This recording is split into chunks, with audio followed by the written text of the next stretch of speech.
তোমার রাগ কার উপরে? হ্যাঁ, তোমার ক্ষোভটা কার উপরে? তোমার ফ্যামিলি, তোমার বাবা, তোমার বোন, তোমার দুলাভাইয়ের উপরে? কেন যে তোমার? কারণ তারা তোমার ক্রিকেট প্রফেশনটাকে অ্যাপ্রিশিয়েট করে নাই। কেন করে নাই?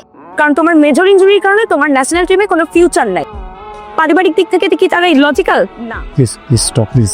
স্টপিক মানে কি? তুমি তোমার মাকে না বলে সবাইকে না জানায় তুমি ঢাকায় চলে আসছো। তোমার মা তোমার কথা মনে করে দিনের পর দিন কান্না করে। আমি তোমার গার্লফ্রেন্ড, তোমার ক্লাসমেট, আমি তোমাকে ভালোবাসি। তুমি আমার কথাটা কখনো ভাবছো? ভাবো নাই। আমি তোমার জন্য শহরে চলে আসছি, এখানে পড়াশোনা করতেছি। আমার ফ্যামিলি সেটা জানে। আমার বাবা তোমাকে পছন্দ করে না, কিন্তু না, আমি তো তোমার জন্য যুদ্ধ করবো, পুরো এগেইনস্টে, সবার এগেইনস্টে যে যুদ্ধ করব। কিন্তু তুমি আমার জন্য কি করতেছো? তুমি তো আমার কথাটা একবারও ভাবতেছো না। আমি তো বললাম এটা নিয়ে আমি কথা বলতে চাই না, বাদ দাও। শোনো তুষার, তোমাকে একটা কথা বলি। আমার 4th ইয়ার শেষ। তুমি তোমার পড়াশোনা শেষ করো নাই। কেন শেষ করো নাই? কারণ তুমি ক্রিকেট খেলবা, যে ক্রিকেটে তোমার কোনো ফিউচার নাই। ফিউচার কি তোমার? এদিকে তাকাও। কি ফিউচার? কোনো ফিউচার নাই। এখন আমার বাবা যদি আমাকে ধরে কার সাথে বিয়ে দিয়ে দেয় অথবা আমাকে বিদেশে পাঠিয়ে দেয়, সে দোষ কার? হ্যাঁ, সে দোষ কার?